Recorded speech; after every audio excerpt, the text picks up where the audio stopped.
ఒక భార్యాభర్తల కేసు, అందులో 307 బుక్ అయిందని చెప్పేసి ఆరోపణ ఉన్న కేసులో మరి వాళ్ళు హైకోర్టు నుంచి యాంటిసిపేటరీ బెయిల్ తీసుకొచ్చుకున్న తర్వాత హైకోర్టు ఆదేశాల మేరకు అట్టి ఆర్డర్ కాపీని సంబంధిత పోలీస్ స్టేషన్లో 2 టౌన్ సిద్దిపేట పోలీస్ స్టేషన్లో సబ్మిట్ చేయడానికి ఒక న్యాయవాది కక్షిదారుల వాళ్ళతో వెళ్ళినప్పుడు మరి కావాలని ఒక పొద్దంతా కూర్చునబెట్టి ఆ తర్వాత హాస్పిటల్ అని తీసుకుపోయి వాళ్ళు హరాస్మెంట్ చేస్తుంటే వీడియో తీసి మరి కోర్టుకు తెలియజేసే ప్రయత్నం చేసిన అడ్వకేట్ను ఏఎస్ఐ చేసుకొని ఫోన్ వల్లగొట్టి దాడి చేసి అదేవిధంగా మళ్ళా ఇంకొక తప్పుడు కేసు న్యాయవాది మీద పెట్టి అవకతవకలకు పాల్పడమే కాకుండా కోర్టు ఆర్డర్లకు విలువ లేకుండా అడ్వకేట్లకు విలువ లేకుండా దౌర్జన్యం చేస్తున్న పోలీసులు మరి రాష్ట్ర వ్యాప్తంగా ఇటువంటి సంఘటనలు జరగకుండా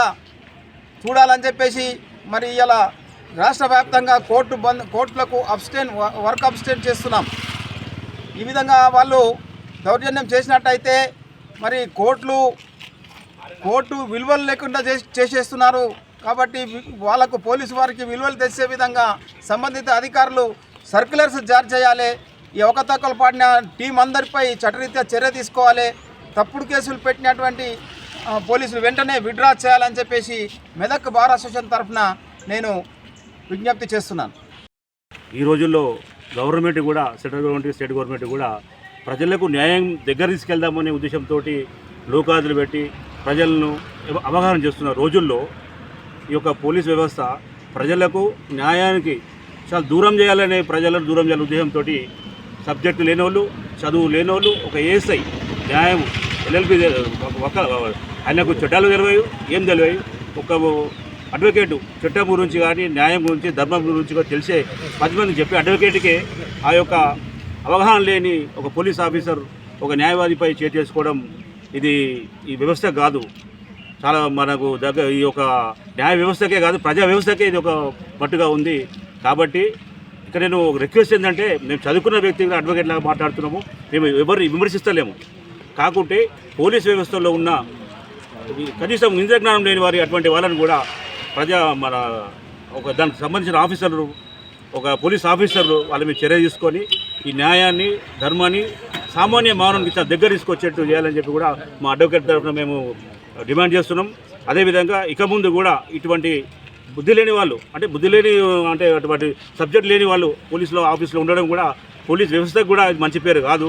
కాబట్టి సంబంధిత అధికారులు ఆ యొక్క వ్యక్తిపై చర్య తీసుకొని సామాజిక మానవునికి న్యాయ వ్యవస్థకు మంచి పేరు తేవాలని చెప్పి మా భారత తరఫున అడ్వకేట్ తరఫున మేము డిమాండ్ చేస్తున్నాం. నిన్నటి రోజు ఏదైతే న్యాయవాది మీద సిద్దిపేట 2 టౌన్ ఏఎస్ఐ చేసినటువంటి దాడిని యావత్ న్యాయవాద లోకం తీవ్రంగా ఖండిస్తూ ఉంది. మరి గౌరవనీయులు మెదక్ బార్ అసోసియేషన్ అధ్యక్షులు పిలుపు మేరకు ఈరోజు మేము న్యాయవాదులందరం కూడా విధులను బహిష్కరించడం జరిగింది.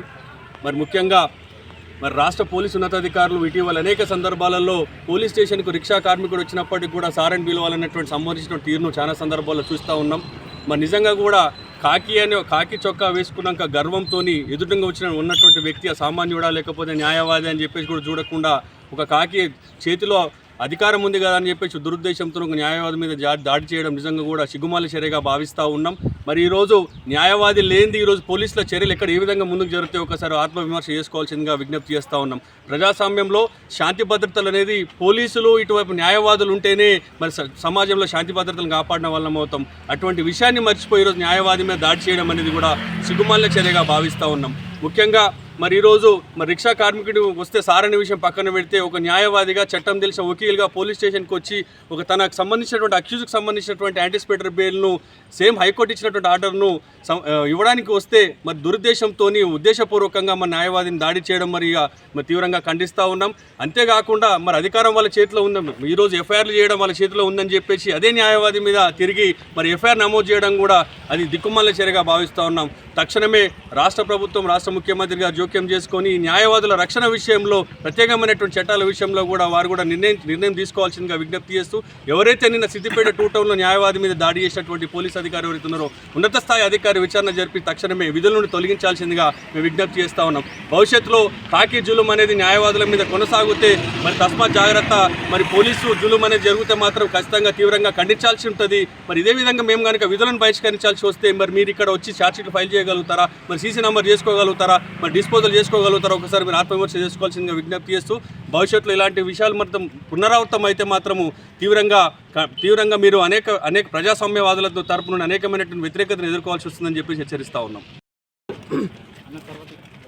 రాష్ట్ర వ్యాప్తంగా ఈ వర్క్ను మేము కోర్టు వర్క్స్ అన్నిటిని కూడా అబ్స్టైన్ చేయడం జరిగింది.